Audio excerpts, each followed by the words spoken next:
Have you ever walked away from a moment, heart heavy, words unsaid, and felt that silence echo louder than any scream?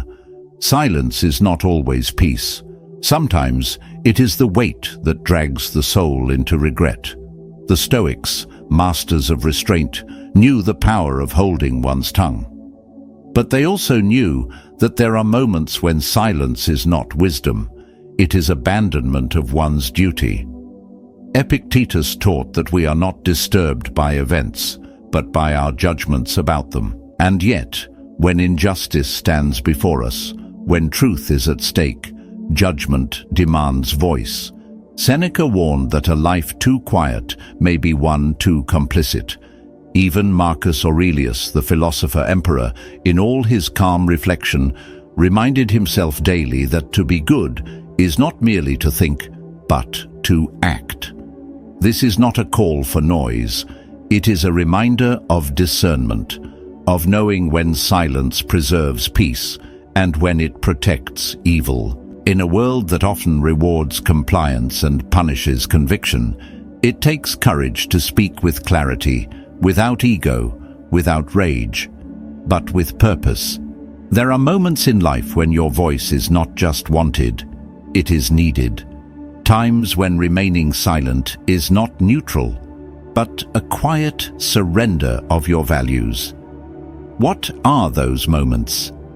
Let's explore 5 situations where silence is no longer a virtue, but a betrayal. Stay with me. One day, you might face one of them, and when that day comes, you'll want to remember what to do. Number 1. When injustice stands before you. Have you ever been in a room where something clearly wrong was happening, and everyone stayed silent? A cruel comment aimed at a colleague, a dishonest move in a meeting, someone being excluded or humiliated while others awkwardly look away.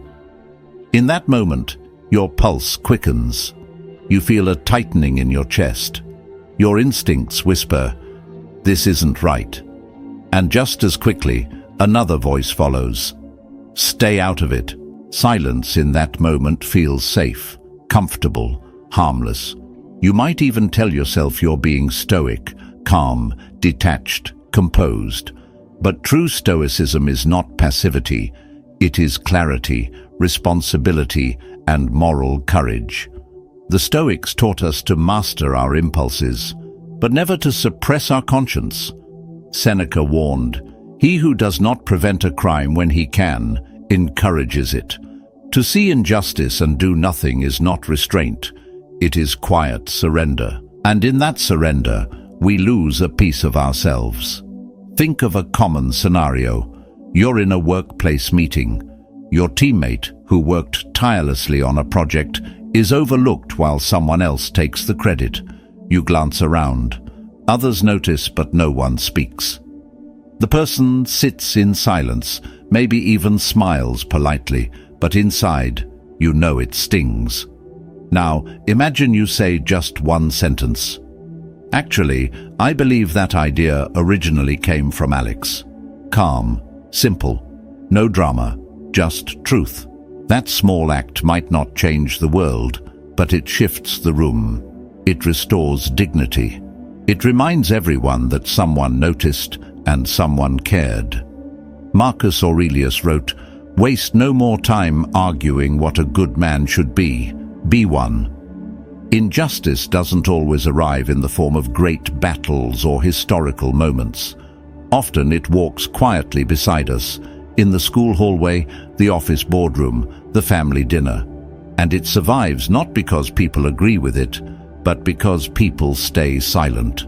A Stoic doesn't speak for applause. He doesn't confront for the sake of pride. He speaks because he knows that silence in the face of wrong is not peace. It is betrayal. To your values, your reason, your sense of who you are. This doesn't mean rushing into every conflict or acting from emotion. Quite the opposite. The Stoic way is measured. It pauses before it speaks. But when the choice is clear, when right and wrong stand before you, Your voice must rise to meet the moment. Consider history's darker hours, not just tyrants and oppressors, but the silent crowds, the neighbors who looked away, the bystanders who whispered, "It's not my place." That silence is not neutral. It is fertile ground for evil. But the opposite is also true. Courage is contagious. When one person speaks, others remember their voice too. And often, all it takes is that first spark. You don't need to be loud. You don't need to be perfect. You just need to be present and principled. Injustice thrives in silence, but it trembles at truth. Your voice, grounded in reason and virtue, is one of the strongest tools you have. Not to dominate, not to shame, but to preserve what is right. So when injustice stands before you, do not look away. Do not tell yourself it's someone else's fight. The moment may be small, the stakes may seem low, but what you choose in that instant shapes more than you realize. Because in that moment, you are not just choosing whether to speak, you are choosing who you are. And a Stoic always chooses to live in alignment with what is just, even when it's uncomfortable, especially when it's uncomfortable. Number 2, when your principles are challenged. What defines a person when the crowd turns, when values are mocked and pressure mounts? There comes a time in every life when your principles, those quiet commitments you've made to yourself, will be put to the test. Not in a courtroom, not in a grand debate, but in everyday moments that pass almost unnoticed by others, yet weigh heavily on your soul. A group of friends laughs over something you find degrading. Your co-workers cut corners to meet a deadline. You're invited to join, but everything in you resists. And in that silence, a question arises. Do I speak up, or do I blend in? Epictetus taught, it's not what happens to you, but how you react to it that matters. The Stoics knew that virtue is not proclaimed in ease. It's proven in discomfort. What you stand for means little until it's challenged. Let's consider a familiar story. Imagine someone committed to self-discipline. He wakes early, eats simply, avoids distractions. One day, among peers, his choices are ridiculed. Loosen up, they say. Don't be so rigid. Life's short. Laughter follows. He feels the heat of their judgment, the tug to explain, or worse, to compromise. But this is the Stoic test. Do you abandon your values for belonging, or do you hold firm, not out of pride, but out of fidelity to your higher self? A Stoic does not need applause, nor does he fear mockery. His principles are not costumes for display. They are anchors. And when the sea of opinion turns turbulent, they are what keep him steady. Marcus Aurelius faced this daily as emperor, surrounded by flattery, manipulation, and political pressure. He reminded himself in his journal, not to seek the approval of others, but to live in accordance with nature, with reason, with virtue. If it's not right, don't do it. If it's not true, don't say it. His clarity didn't isolate him, it liberated him. Now back to the everyday. Perhaps you've chosen honesty in a workplace that rewards smooth talk over truth. Perhaps you've committed to simplicity in a culture obsessed with excess. Perhaps you value kindness in a world that calls it weakness. In each case, your principles will invite resistance. But silence in those moments is not peace. It is quiet erosion. The Stoic path is not loud or aggressive. You don't need to argue, to persuade, or to win. You simply need to remain true. Speak calmly, act consistently, and let your integrity speak louder than any defense. And if words are needed, let them be few but firm. I don't drink, thanks. I'd prefer to do it the right way. I don't find that kind of joke funny. Simple sentences, no lectures, no judgment, just presence and strength. You may lose approval, but you will keep something far more valuable: yourself. A Stoic speaks not to change the world in that moment, but to avoid being changed by it. When your principles are challenged, silence can seem like a shield, but over time, it becomes a prison. Every time you swallow your truth to fit in, you shrink. And one day, you may not recognize what you've become. So when that moment comes, and it will, when your discipline is mocked, your values questioned, your virtue misunderstood, remember this: the world may test you, but it cannot define you. Only you can do that. And sometimes, all it takes is one steady voice. Yours. Number 3. When falsehood dominates the room. Have you ever sat in a room where someone confidently speaks a lie and everyone nods along? It may be in a meeting where numbers are twisted to make failure look like success. It may be at a dinner table where someone spreads gossip dressed as fact. Or in the media where repetition turns speculation into truth. And you sit there, uneasy. You know what was said isn't right. But the moment passes, and you say nothing. The Stoics warned us, falsehood isn't just the enemy of truth, it is the enemy of freedom. Zeno, the founder of Stoicism, taught that philosophy is not a pursuit of comfort, it is a pursuit of truth. And truth, like virtue, demands courage. Because lies are rarely shouted by villains. They are whispered by crowds, polished by clever words, made attractive by convenience. And when left unchallenged, they do not merely linger, they spread. Imagine a workplace scenario. A new employee is blamed for a mistake he didn't make. The real cause was poor leadership, but the narrative has already formed. The manager, respected and persuasive, subtly shifts blame. The room nods. The accused looks stunned, unsure whether to defend himself. And everyone else? Silent. You know the truth. You saw what happened. And yet, your mind races. Is it worth it? Will they turn on me too? This is the test. Stoicism does not call for drama. It calls for clarity. You don't need to shout or shame. You only need to stand firm. To say, perhaps quietly, actually, I believe there's more to that story, or, from what I saw, I don't think that's accurate. Simple words, but powerful, because in a room full of falsehood, even a whisper of truth can shake the walls. Marcus Aurelius wrote, "If someone is able to show me that what I think or do is not right, I will happily change, for I seek the truth." That is the Stoic posture, not stubborn pride, but humble allegiance to what is real.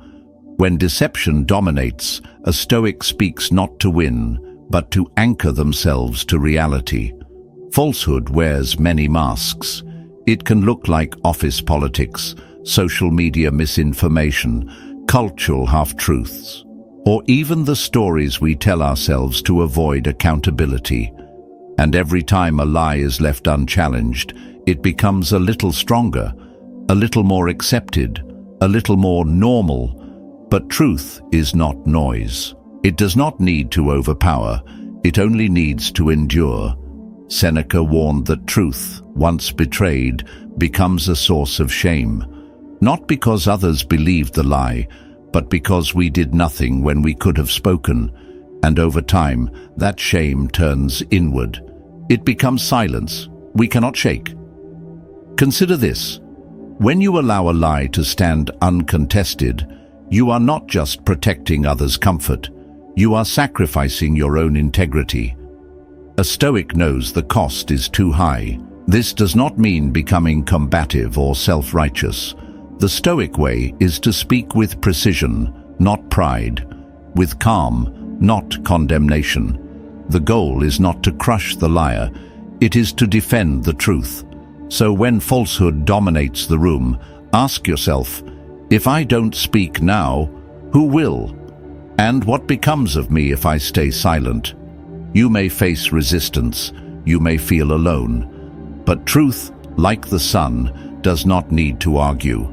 It only needs to rise. In a world where perception often overshadows reality, your voice, measured, reasoned, principled, can be a light, not to blind others, but to guide them, and to remind yourself, you are not here to conform to the world's illusions. You are here to live in accordance with truth, even if your voice shakes, even if no one claps, especially then. Number 4, when someone you love walks into darkness. There are few pains sharper than watching someone you love slowly lose themselves. Maybe it starts subtly, missed calls, a change in tone, a certain emptiness behind their smile. Then come the patterns you can't ignore: destructive habits, unhealthy relationships, or a slow drift into apathy, bitterness, or despair. You want to believe it will pass, that they'll find their way, that it's not your place to interfere. But silence in these moments is not compassion. It is quiet surrender. A Stoic is not indifferent. He does not close his heart to the suffering of others, especially not those he loves. True, we are not in control of anyone's choices. We cannot force change. But Stoicism doesn't absolve us of responsibility. It clarifies it. It teaches that while the outcomes lie beyond our reach, our duty to act with courage and care remains. Seneca once said, "Sometimes even to live is an act of courage. And sometimes, to help another live, to truly live, you must be willing to speak. Even when your words may be met with resistance, even when you risk anger, distance, or rejection." Imagine this. Your younger brother, once full of life, begins slipping into a pattern of late nights, isolation, and drinking. At first, it's easy to brush off. He says he's fine. But over time, the signs grow louder, and so does your silence. You tell yourself, "It's not my business. He's an adult. I don't want to push him away." But deep down, you know, this is the moment where love must be stronger than fear. You don't need to lecture, you don't need to fix everything, but you do need to speak. Even something as simple as, "I've noticed you're not yourself lately and I'm worried about you," can open a door that shame had closed, a door that says, "You are not alone." Will it always be enough? No. Will you always be heard? No. But a Stoic does not measure his duty by the outcome. He measures it by his willingness to act, despite uncertainty. Stoicism teaches us to be still, but not passive, detached from outcomes, but never detached from our principles or from those we love. Speaking up is not about control. It's about integrity, about refusing to turn away when someone you care for is fading. There's also the quieter forms of darkness: a friend who's lost their ambition, a partner drifting into resentment, a parent consumed by regret. Their suffering may not explode outward, but it corrodes from within. And once again, silence feels easier. But comfort is not kindness, and avoidance is not virtue. Sometimes they may lash out. They may reject your concern, but sometimes, just sometimes, your words may be the very thing they need to hear, not because they offer a solution, but because they remind them someone still sees them, someone still cares enough to speak. Marcus Aurelius reminded himself, "If it is not right, do not do it. If it is not true, do not say it." But in the face of someone's suffering, to say nothing when your heart urges otherwise is neither right nor true.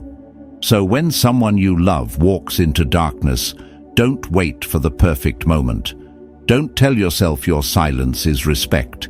Speak gently, firmly, from a place not of judgment, but of genuine care.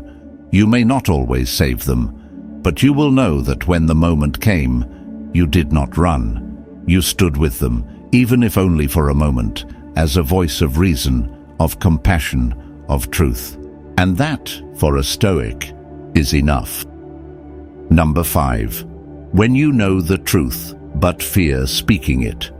There are moments in life when the truth is clear, undeniable, urgent, burning within you, like a fire seeking air. You feel it in your chest, a weight that won't leave.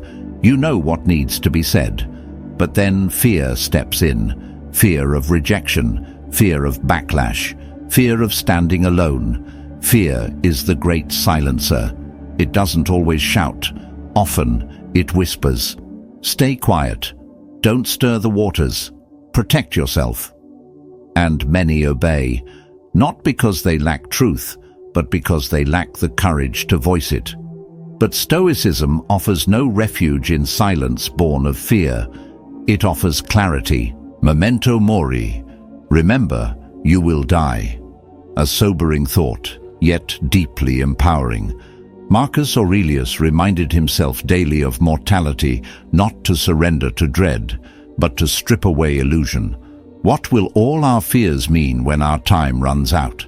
And more importantly, what will we regret? It won't be the awkward moments. It won't be the criticism. It will be the truth we buried, the things we could have said, but didn't, the people we could have helped, but let walk in darkness, the chance we had to stand tall and chose instead to disappear into the crowd. Imagine this. A friend is being unfairly blamed at work. You were there. You know the truth. But speaking up might put you in the spotlight. It might risk your position, so you hesitate. You tell yourself, it's not my fight. But days later, it lingers. That moment replays in your mind, and in your silence, something in you feels smaller. Or maybe it's a personal relationship. Someone you love is living in denial, hurting themselves or others.